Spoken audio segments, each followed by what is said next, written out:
자, 이제부터 간단한 예제를 이용해서 우리가 이제 카카오뱅크 사이트를 간단하게 이렇게 만드는 걸 한번 연습을 해볼 건데, 메뉴를 만드는 거예요. 제일 먼저 메뉴를 만드는 작업을 해볼 거다.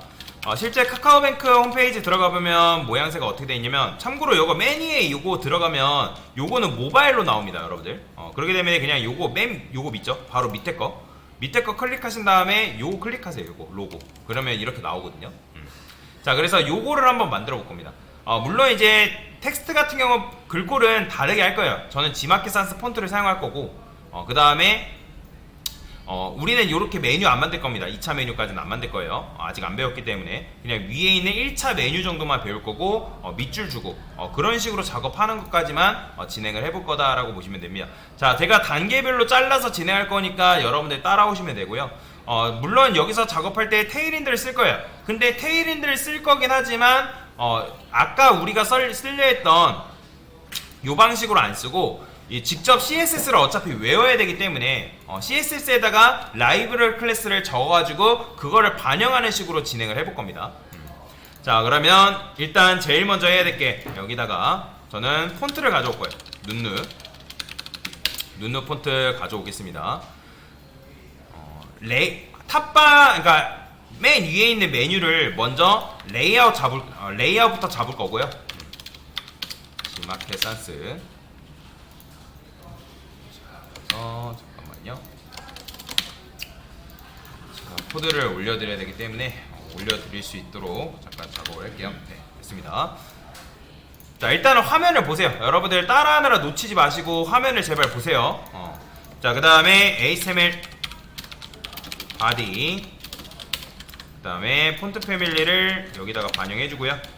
자, 여기다가 노멀라이즈를 쓸 겁니다. 노멀라이즈는 바디 UL LI 마진 0 패딩 0 리스트 스타일을 논처리 해주고요.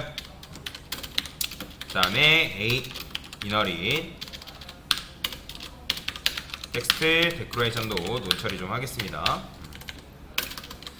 자, 그 다음에 이것도 해줄까요? 노멀라이즈 중에는 뭐도 있냐면, 이 별이라는 거는 전부를 말한다고 말씀드렸죠. 그러니까 전체 태그에다가 저는 박스 사이징을 보더 박스로 쓰겠습니다. 이런 식으로. 참고로 테일인데에는 박스 사이징 보더 박스도 걸려 있습니다. 자, 여기다가는 커스텀 라이브러리죠. 라이브러리. 자, 강사가 지금 코드를 어떻게 쓰는지를 잘 유심히 보세요. 분리를 해가면서 지금 작업을 하고 있다는 거 잘 기억하세요. 라이브러리 있고 커스텀. 가끔씩 코드 작성해보라고 하면 커스텀에 들어있는 코드가 라이브러리 클래스에 있고, 라이브러리 클래스 코드가 커스텀에 들어가 있는 분들 계시는데, 그거 잘 주의 집중해가지고 작성을 하셔야 돼요. 자, 그래서 지금 뭐 한 거예요? 폰트를 적용했고요. 그 다음에 노멀라이즈까지 지금 뭐 한 거다? 작업을 한 거다 라고 생각을 하시면 되고요. 자, 그러면 이제 노멀라이즈까지 했기 때문에 탑바 레이아웃을 먼저 작업을 해야겠죠. 자, 탑바 레이아웃을 잡기 위해서 저는 어떻게 할 거냐, 여기다가 헤더를 쓰겠습니다. 헤더. 그 다음에 얘를 클래스를 줄 건데, 헤더 점 탑바 이런 식으로 쓸 거예요. 헤더 점 탑바라고 쓸 거고요. 그 다음에 여기다가 div 한 다음에 컨테이너까지 줄 거예요. 컨테이너라는 건 여러분들 예전에 배웠죠. 너무 넓게 퍼져 있는 거를 방지하고, 지금 카카오뱅크 메뉴가 어떻게 나와요? 왼쪽과 오른쪽 끝으로 퍼져 있는 게 아니라 중간에 갇혀 있죠. 그죠? 그렇기 때문에 지금 컨테이너 방식을 쓰는 거예요. 뭐 말인지 이해되시죠? 자, 그러면 얘 같은 경우는 지금 높이도 있고 컨테이너도 있는데, 높이는 몇일까요? 자, 높이를 보는 방법은 여러분들이 F12를 누르던가 개발자 도구를 여는 방법이 있어요. 컨트롤 시프트 C를 여러분들이 클릭하면 이런 식으로 개발자 도구를 열 수 있거든요. 참고로 혹시라도 여러분들 집에 갔을 때 집 컴퓨터에 보안, 백신 그런 프로그램 깔려있으면 요거 개발자 도구 안 열립니다. 은행 사이트엔 보안 프로그램 설치되어 있으면 개발자 도구가 안 열려요. 그렇기 때문에 그 부분은 여러분들이 참고를 하셔야 되고, 그렇기 때문에 정답 예시에 어차피 제가 올려놨으니까 그거 보세요. 그러면 여기 보면 마우스로 올렸을 때 지금 뭐 어떻게 돼 있어요? 자, 높이가 81픽셀로 걸려있지만 사실상 81픽셀은 아니고 정확하게는 몇 픽셀이냐면 80픽셀입니다. 왜 그러냐면 여기에 뭐가 걸려있냐면 여기 맨 밑에 보더가 이런 식으로 희미하게 칠해져 있기 때문에 그래요. 그래서 요 헤더의 높이는 80픽셀인 거 확인할 수 있고요. 그 다음에 지금 이 컨테이너의 너비는 몇이래요? 자, 1080픽셀인 거 볼 수 있죠? 그죠? 그러니까 지금 높이가 80, 그 다음에 컨테이너의 너비는 1080픽셀이다. 왼쪽 보면 나오잖아요. 그죠? 이런 식으로 볼 수가 있다. 혹시라도 이런 식으로 클릭했는데 안 보인다 하시면 여기 있죠, 요거 누르고 여러분들 클릭하시면 돼요. 아니면 컨트롤 시프트 C를 같이 누르면 이렇게 여러분들 클릭할 수 있습니다. F12가 개발자 도구 여는 거예요. 아니면 그냥 컨트롤 시프트 C를 여러분 누르셔도 되고요. 그러니까 앞으로 개발자 도구를 잘 읽는 방법, 요거 익숙해지셔야 됩니다. 자, 그러면 일단 뭐 해야 돼요? 컨테이너는 아까도 말씀드렸지만 1080픽셀이에요. 그리고 얘가 지금 수평 정렬돼 있죠. 자, 여러분들 블럭 요소를 가운데로 정렬하는 거 어떻게 한다 했죠? 마진을 이용해서 정렬한다 했죠? 기억나실 거예요. 자, 그래서 저는 여기다가 컨테이너를 만들 거고요. 자, 너비는 1080픽셀. 자, 그 다음에 마진은 0 오토. 이게 바로 뭐예요? 수평 정렬하는 코드죠. 그죠? 여러분들이 이런 식으로 써도 되고, 만약에 내가 테일윈드를 이용해가지고 마진 0 오토를 주겠다. 그게 바로 뭐냐면 MX 오토입니다. MX 오토 근데 여기 정의되어 있지 않죠? 그래서 여기다가 MX 오토라 쓸 거고요. 마진 레프트 오토, 그 다음에 마진 라이트 오토. 뭐 마진용 오토라고 써도 상관은 없습니다. 자, 그러면 여기다가 여러분들이 MX 오토를 썼기 때문에 얘가 어떻게 된다? 가운데로도 정렬이 된다. 자, 그러면 탑바 같은 경우는 아까도 말씀드렸지만 높이가 있어야겠죠? 그죠? 그러면 여기다가 하이트를 80픽셀 이런 식으로 부여하시면 되고요. 자, 제가 여기다가 백그라운드 컬러를 칠해볼 건데 일단 그거 하기 전에 여기다가 라이브러리 클래스를 몇 개를 좀 만들어 볼게요. BG 레드. 자, 그냥 BG 레드라고만 쓸게요. 원래는 뭐 BG 레드 300 쓰고 400 쓰고 뭐 그렇게 써야 되는데 그렇게 쓰기가 번거로우니까. 참고로 여러분들 여기다가 대괄호 쓴 다음에 이렇게 쓰죠? 이거 안 먹습니다. 자, CSS에서 만약에 대괄호가 적용되게끔 만들려면 이 대괄호 앞에다가 역슬래시를 이런 식으로 붙여줘야 돼요. 이렇게.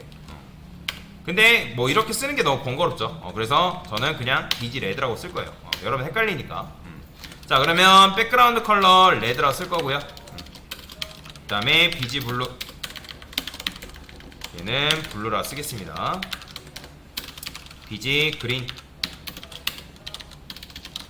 백그라운드 컬러 그린, 이런 식으로. BG 골드, 그냥 미리 만들어 놓는 거예요. 이런 식으로. 됐어요. 자, 그러면 BG 레드를 여기다가 칠해 볼게요. 여기 BG 레드. 자, 그러면 어떻게 돼 있어요? 자, 지금 높이가 있죠? 왜냐면 높이 지금 탑바한테 80픽셀 줬잖아요. 그러니까 80픽셀 줬기 때문에 높이가 이렇게 생성된 거고. 근데 여러분들이 여기서 탑바에 자식인 컨테이너죠. 자, 얘는 높이가 있을까요? 자, 제가 여기다가 안녕 쓸게요. 안녕 쓰고 여기다가 BG 골드 써볼게요. 자, 쓰니까 얘는 어떻게? 요렇게밖에 안 나옵니다. 보이시나요? 왜냐면 높이를 줬어요, 안 줬어요? 지금 탑바가 높이를 가지고 있는 거죠. 컨테이너가 높이를 가지고 있는 건 아니잖아요. 그런데 이 탑바가 부모의 높이를 가지고 가는 방법이 있죠. 뭐 주면 돼요? 높이 100% 주면 되는 거죠. 그래서 테일윈드 문법으로 높이 100%가 바로 뭐냐면 H풀입니다. 하이트 100%.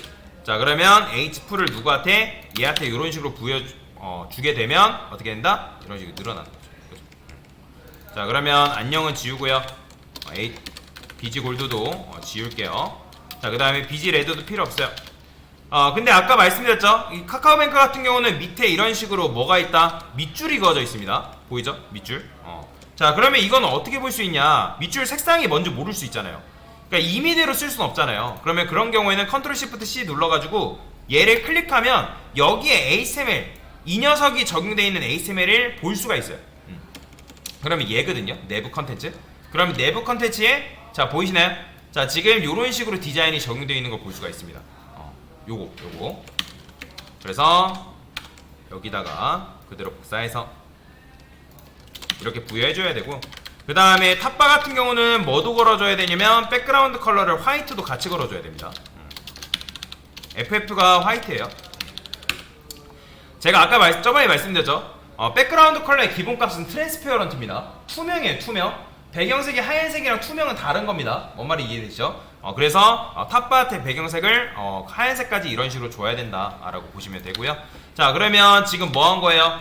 자, 지금 탑바 레이아웃까지 완료가 된 거다라고 보시면 됩니다. 자, 마지막으로 로고까지 하고 시간 드리겠습니다. 자, 그러면 로고는 어떻게? 자, 로고 여기 있죠? 자, 로고도 일단 가져와야 될 거 아니에요. 그러면 컨트롤 시프트 C 눌러가지고 로고 딱 클릭해보면, 자, 로고 어디 있냐면 여기 있습니다. 클릭하니까 얘가 여기 로고 가지고 있죠? 그럼 요거를 여러분들 우클릭해가지고 뉴 탭하던 아니면 얘를 여기 있죠? URL 얘를 클릭하시면 이런 식으로 로고를 볼 수 있어요. 로고 보이죠? 자, 이거를 그대로 복사해서 저는 어떻게 할 거냐, 자, 여기다가 div를 쓴 다음에 로고 박스라고 쓸 거예요. 그러니까 로고를 감싸는 박스다. 그 다음에 A 탭 샵, 그 다음에 이미지 탭 해서 URL 넣어주시고, ALT는 카카오 로고라고 썼겠습니다. 카카오뱅크. 이런 식으로 ALT 채워 넣으셔야 됩니다, 여러분들. 얼터네이티브 이거 대체 텍스트 중요하다고 말씀드렸죠. 자, 이런 식으로 채워 넣을 수 있는데, 저는 요 컨테이너한테 뭘 줄 거냐면 플렉스를 줄 거예요. 자, 근데 플렉스 준다 해가지고 반영될 리가 없겠죠. 어떻게 해줘야 돼요? 자, 여기다가 라이브러리 클래스에다가 밑에다 쓸게요. 플렉스 디스플레이 플렉스. 그러면 제가 왜 컨테이너한테 플렉스를 왜 줬을까요? 여러분들이 이 컨테이너 안에 뭐 메뉴 박스, 그 다음에 뭐 메뉴가 이런 식으로 들어와야 되는데, 제가 여기다가 내부한 다음에 메뉴, 그 다음에 뭐 메뉴 1, 2라 써볼게 그냥. 근데 쓰게 되면 이런 식으로 이렇게 나와버린단 말이에요. 보이시나요? 그러면 이렇게 나오는 게 아니라 얘네들이 어떻게 나와 있어요? 한 줄로 나와야 될 거 아니에요, 그죠? 한 줄로 나오려면 얘네들이 지금 세로 배열인데 블록 요소라서 얘한테 플렉스를 주게 되면 얘네들이 어떻게 된다? 당연히 세로 배열이 되겠죠. 그래서 제가 플렉스를 주는 거예요. 그래야지만 얘네들이 이런 식으로 메뉴 형태로 나올 수가 있다는 거죠. 그래서 여기다가 플렉스를 주는 거다. 자, 그러면 지금 플렉스를 줬기 때문에 뭐가 된 거예요? 지금 이 로고 박스는 높이가 있을까요, 없을까요? 있죠. 왜 있어요? 제가 말씀드렸죠? 지금 컨테이너는 부모의 높이를 h풀 높이 100%를 통해서 받아왔어요, 안 받아왔어요? 받아왔죠. 그 다음에 얘한테 뭐 줬어요? 플렉스 줬죠. 그러면 지금 로고 박스가 뭐예요? 플렉스의 자식이잖아요. 제가 아까 말씀드렸죠? 부모가 플렉스면 플렉스의 자식은 뭘 받아온다? 부모의 높이를 그대로 받아온다. 자, 궁금하면 이런 경우에는 여러분들 색상 칠해보시면 돼요. 색상 칠해보면 어때요? 높이가 있죠. 보이죠? 만약에 이게 플렉스가 지워지면 당연히 높이가 없겠죠. 로고만큼의 지금 사이즈 이렇게 생기는 거예요. 보이죠? 그래서 플렉스를 준다. 당연히 플렉스를 주게 되면 너비 최소가 되고, 높이는 당연히 부모의 높이를 그대로 물려받는다. 자, 그러면 이 상태에서 여러분들이 얘를 이 로고 자체를 수직 정렬하고 싶어요. 그럼 어떻게 하면 될까요? 얘한테 뭐 아이템즈 센터 줘도 되고, 그러니까 얘한테 온라인 아이템즈 센터 줘도 되지만, 저는 각각을 분할을 시킬 거예요. 그래서 어떻게 할 거냐, 얘를 이 로고 박스 자체를 플렉스로 만들 겁니다. 플렉스. 자, 그러면 플렉스로 만들게 되면 어떻게 될까요? 자, BG 골드 칠해볼게요. 얘가 지금 플렉스 컨테이너고 A 엘리먼트가 플렉스 아이템이겠죠? 그러면 이 상태에서 여러분들이 온라인 아이템즈 센터를 주면 수직 정렬이 되는데, 그게 문법이 뭐냐면 아이템즈 센터예요. 자, 그런 경우에는 잘 모르잖아요. 그러면 여러분들이 아까 테일인드 치트시트 열어가지고 온라인 검색한 다음에 온라인 아이템즈를 가지고 있는 속성이 뭐냐, 테일인드에서는 어떻게 쓰냐, 그걸 봐야 됩니다. 자, 그러면 밑에 있을 거예요. 온라인 아이템즈 여기 있다. 자, 보면 아이템즈 센터가 바로 뭐래요? 온라인 아이템즈 센터다. 그러면 우리가 지금 쓰고 있는 여기다가 뭐 하면 되는 거예요? 자, 반영을 할게요. 온라인 아이템즈 센터. 자, 그러면 여기서 여러분들이 아이템즈 센터를 이렇게 주게 되면 로고가 어떻게 되는 거예요? 수직 정렬이 이런 식으로 되겠죠. 카카오 같은 경우는 현재 이런 식으로 로고를 만들어 놨거든요. 근데 제가 원하는 건 뭐냐면, 물론 여러분들이 이렇게 쓴다 해가지고 잘못된 건 아니에요. 근데 고객 입장에서 로고를 클릭하는데, 여기를 클릭했을 때 보통 로고 클릭하면 어디로 가요? 웹사이트에서 메인 페이지로 넘어가죠. 그죠? 근데 얘를 클릭했을 때 여기 이제 비어있는 부분, 여기도 클릭되게끔 만들고 싶은 거예요. 왜냐면 고객 입장에서 여기를 클릭할 수도 있잖아요. 그죠? 그러면 여기로 클릭했을 때도 이동이 되게끔 만들고 싶다. 그러면 얘가 어떻게 되냐, 지금 A 엘리먼트가 어때요? 굉장히 작죠? 비지 골드 칠해볼게요. 아이템즈 센터를 줘가지고 지금 얘가 어떻게 된 거예요? 플렉스여가지고 이 녀석의 높이를 얘가 물려받긴 했지만 지금 아이템즈를 센터를 줬기 때문에 높이가 최소화된 상태에서 수직 정렬이 된 거란 말이에요. 자, 그러면 어떻게 해줘야 되냐? 저는 여기다가 플렉스를 주는 게 아니라 물론 로고박스는 높이가 있기 때문에 BG 레드 칠해볼게요. 높이가 있죠? 그러면 얘한테 뭐 한다? 얘한테 H풀을 주는 거예요. H풀. 자, 근데 높이 100% 줬을 때 먹어요, 안 먹어요? 안 먹죠? 왜 그렇다고요? A 엘리먼트는 디스플레이가 뭐기 때문에 인라인이라 했잖아요. 그러면 얘를 뭘로 바꿔야 돼요? 블럭으로 바꾸면 되는데 저는 플렉스로 바꿀 겁니다. 플렉스. 자, 플렉스로 바꾸는 순간 로고가 이렇게 되겠죠. 왜 그럴까? 왜 이런 식으로 될까요? 당연히 지금 A 엘리먼트가 부모의 높이를 받아왔기 때문에 지금 탑바의 높이가 지금 어떻게 전달된 거예요? 얘가 80픽셀인데 얘가 지금 높이 100%를 줘서 이 컨테이너가 부모의 높이를 받아온 상황이고, 그 다음에 얘가 플렉스이기 때문에 플렉스 아이템은 부모의 높이를 그대로 물려받은 거죠. 그죠? 그 다음에 얘까지 이 로고 박스 자체는 부모의 높이를 80픽셀을 가지고 있는데 이 A가 뭐예요? H 풀을 줘가지고 얘가 부모의 높이를 받았고, 그 다음에 얘가 플렉스이기 때문에 플렉스 아이템인 이미지는 뭐가 되는 거예요? A의 높이를 그대로 물려받았기 때문에 이미지라는 건 뭐예요? 고유의 비율이라는 게 있다 했죠? 고유의 비율이 있기 때문에 이미지는 높이 또는 너비가 늘어나면 같이 늘어난다 했잖아요. 그러니까 높이가 지금 80픽셀이 되면서 그 비율에 맞춰서 너비도 같이 늘어난 거예요. 근데 그거를 여러분들 원상복구 시킬 거면 어떻게 하면 되냐면 이미지가 어차피 플렉스 아이템이기 때문에 얘를 아이템즈 센터를 주게 되면 수직 정렬이 되면서 어떻게 된다? 높이가 유지되는 거예요. 보이죠? 그러면 고객 입장에서 여기를 클릭했어도 어땠다? 클릭이 되는 거죠. 그렇죠? 굉장히 좋은 UX를 이런 식으로 여러분들이 구성할 수 있다라고 보시면 되겠죠. 그러니까 사용자 경험에 의한 코드를 여러분들이 작성할 수가 있다라는 거예요. 자, 그러면 이제 비지골드 필요 없어요. 자, 그러면 여기다가 이제 비지골드 일단 잠깐 줘볼게요. 레드는 필요 없으니까 지우고요. 왼쪽과 오른쪽에 살짝의 여백이 있었으면 좋겠다. 그러면 어떻게 쓸 수 있냐? 패딩을 주면 되거든요. 안쪽 여백. 그러면 여기다가 저는 PX를 줄 거예요. PX. PX라는 건 뭐냐면 패딩 레프트 라이트를 말하는 거군요. 그러면 여기다가 마찬가지로 PX 딱 쓰면 자, PX가 나옵니다. 잘 안 보인 다음에 패딩이라 쓰셔도 돼요. 여기 나오죠. 그러면 PX 같은 경우는 뭐 3이 있는데 3 정도만 줘도 될 것 같습니다. 그래서 3은 12픽셀이라고 하니까 자, 여기다가 패딩 0 12픽셀 이런 식으로. 그러면 위아래 0이고 좌우 12픽셀. 그럼 이거를 어디다가 A한테 이런 식으로 반영하는 거죠. 그러면 살짝의 여백도 이렇게 생성이 되게끔 만들 수가 있죠. 그러면 이제 BG 골드만 지워주면 여러분들 어떻게 깔끔하게 로고를 만들어낼 수가 있다. 실제 이게 지금 여러분들 웹사이트를 만드는 방법이라고 보시면 돼요. 자, 그래서 이렇게 로고까지 한번 작업을 해봤습니다. 됐습니다.